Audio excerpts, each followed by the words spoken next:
இப்போ ஒரு 2-3 வீடியோஸ்ல நம்ம நியூமெரிக்கல்ஸ் பார்த்துட்டு இருக்கோம். Electricity லெசனோட numericals.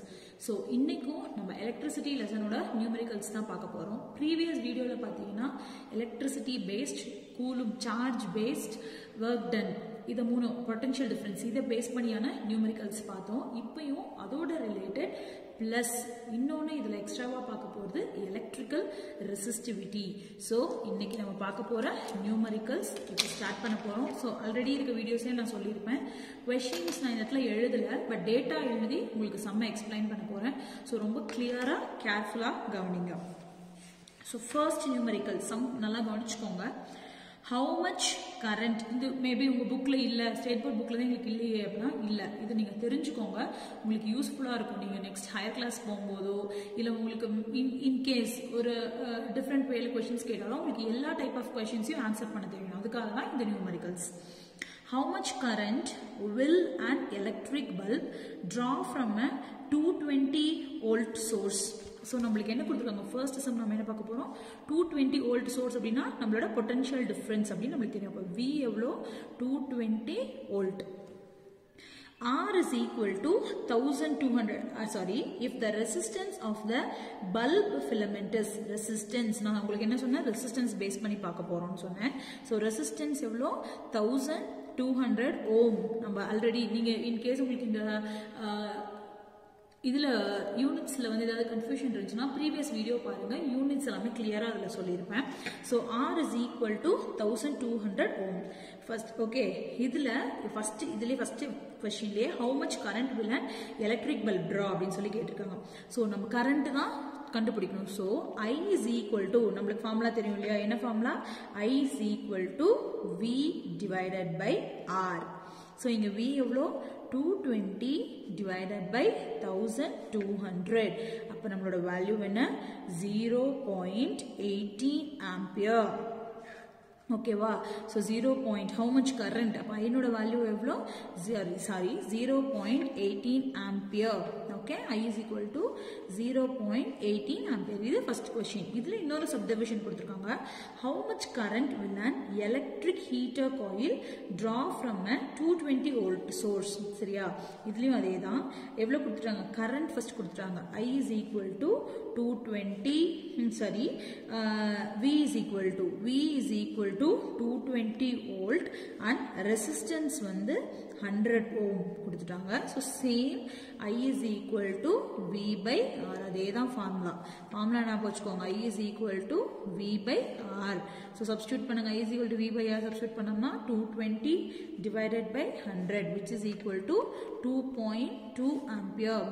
ஸோ அப்போ I வேல்யூ இங்கே என்ன, I is equal to 2.2 ampere.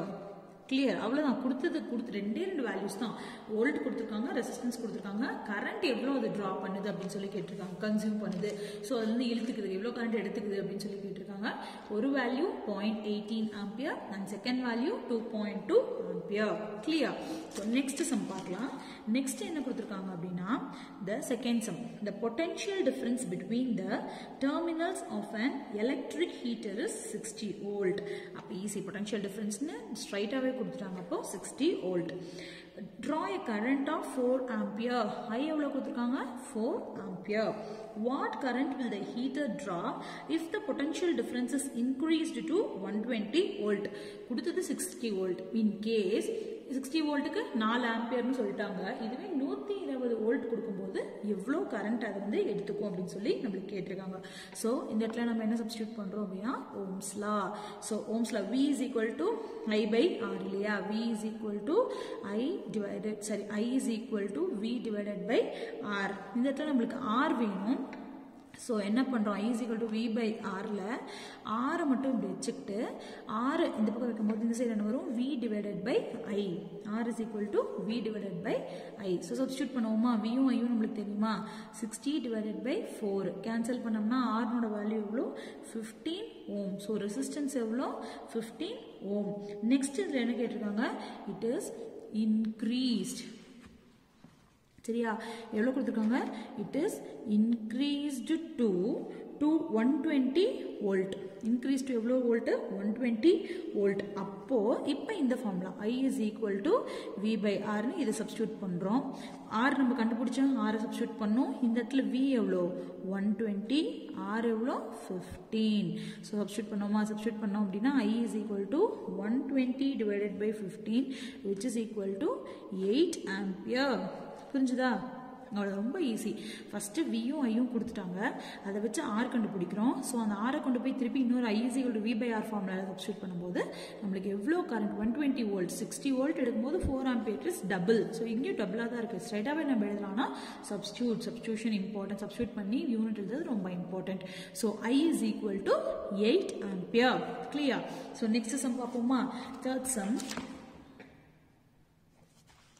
So third sum இங்க என்ன கொடுத்திருக்காங்க அப்படின்னா resistance of a material of wire of length is 1 meter. Okay, at 1 meter is 26 degree Celsius. Sorry, 26 ohm at 20 degree Celsius. If the diameter of the wire is 0.3 millimeter, what will be the resistivity of the material? So இங்க என்னென்னலாம் கொடுத்திருக்காங்க நான் first data எழுதிக்கிறேன். Resistance எவ்வளவு கொடுத்திருக்காங்கன்னா 26 ஓம். சரியா? அதுக்கப்புறம் diameter வந்து 0.3 millimetre. இதை மீட்டர்ல நம்ம கன்வெர்ட் பண்றோம் அப்படின்னா 3 into 10 to the power of -4 metre. சரியா? அப்புறம் லென்த் ஆஃப் த ஒயர் நம்மளுக்கு எவ்வளவு கொடுத்திருக்காங்க அப்படின்னா 1 மீட்டர். கிளியர்? புரிஞ்சிருக்கும் இல்லையா? ரெசிஸ்டன்ஸ் கொடுத்திருக்காங்க, டயாமீட்டர் கொடுத்திருக்காங்க, சரியா? And length 1 metre. Next the resistivity of the given metallic wire. So formula நம்ம என்ன கேட்டிருக்காங்கன்னா ரெசிஸ்டிவிட்டி. ஸோ ரெசிஸ்டிவிட்டிங்கிறது ரோ. ரெசிஸ்டிவிட்டி நம்ம நிறைய லெட்டர்ஸ் டினோட் பண்ணுறோம் இல்லையா? கரண்ட், ஐ, கியூ, சார்ஜ், இந்த மாதிரி. இது வந்து ரோ. ரெசிஸ்டிவிட்டி என்னது? Rho, which is equal to R into A divided by L. R into A divided by L. புரிஞ்சுதா? ஸோ இப்போ ஆர்னோட வேல்யூ நம்மளுக்கு தெரியும், that is 26, area diameter that is 3 divided by L, length 1. So substitute பண்ணலாமா? 26 into 0.3 divided by 1.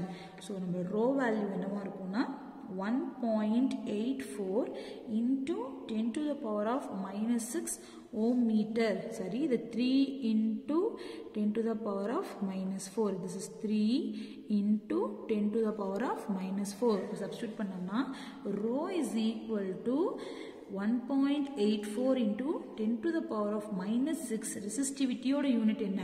Om metre. சரியா? So இதுதான் formula RA divided by L, where the resistivity is 1.84 into 10 to the power of -6 ohm meter. So இதுதான் resistivity. Next இதுலயே இன்னொரு some இருக்கு. So அந்த some பார்க்கலாம். wire of given material having length L, sum 4. சரியா? wire of given length L and area of cross section A having a resistance of 4 ohm. So resistance எவ்வளவு கொடுத்திருக்காங்க? 4 ohm. What would be the resistance of another wire of the same material having length 1/2 and area of cross section 2A. சரியா? So first நம்மளுக்கு resistance 1, R1 is equal to rho into L by A. So இதனோட whole value என்ன? 4 ohm. ஏன்னா இவ்வளவுதான் question என்ன? A wire of given material having length L and area of length L, area of cross section and rho which is equal to 4 ohm. 4 ohm. இது answer கொடுத்துருக்கான். Second அவன் என்ன கேட்டிருக்கான்? Resistance R2 எடுத்துக்கோ, rho into length எவ்வளவு கொடுத்துருக்கான்? L by 2. சரியா? Second இதுக்கு length L by 2, area of cross section எவ்வளவு கொடுத்துருக்கான்? Instead of this A it is 2A, area of cross section. சரியா? ஸோ நெக்ஸ்ட் ஸ்டெப்ல என்ன பண்ண போறோம்? இந்த L by 2 இதை நம்ம கேன்சல் பண்ணோம் அப்படின்னா நம்மளுக்கு என்ன கிடைக்கும்னா 1/4 rho into L by A. சரியா? 1/4 L by A. ஸோ இந்த value rho into L by A அப்படிங்கிறது எதுக்கு ஈக்குவல் அப்படின்னா இந்த R1க்கு ஈக்குவல். இங்க இருக்கு பார்த்தீங்களா? rho into L by A. அப்போ இந்த இடத்துல R1 சப்ஸ்டியூட் பண்ணலாமா? ஸோ சப்ஸ்டியூட் பண்ணோம். R1 இந்த இடத்துல நம்ம சப்ஸ்டியூட் பண்ணிக்கலாம். ஸோ எப்படி எழுதலாம்? R2 is equal to 1 by 4 into R1. சரியா? R2 is equal to 1 by 4 into R1. சரியா? R2 is equal to 1 by 4 into R1. Clear? So, R2 எதுக்கு equal அப்படின்னா 1 ohmக்கு equal. இது நம்மளுக்கு ஏற்கனவே R1 அப்படிங்கிறத காமன் வேல்யூ கொடுத்துட்டாங்க. அதுக்கப்புறம் சப்ஸ்டியூட் பண்ணி நம்ம R1க்கு இதுதான் வேல்யூ ஈக்குவல் அப்படின்னு சொல்லி கண்டுபிடிச்சு வச்சிருக்கோம். Next step. நெக்ஸ்ட் ஏன் இந்த இடத்துல R1? இந்த R1ஓட ஹோல் வேல்யூ வந்து 4. சரி, அதனால இது 1.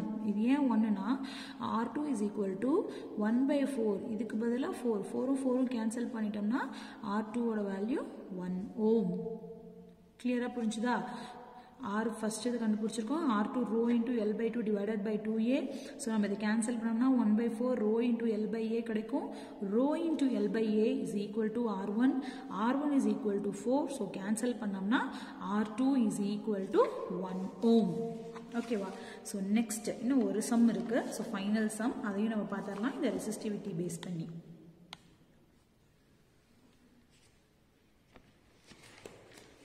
So, sum என்ன அப்படின்னா the resistance of a wire of length 10 meter.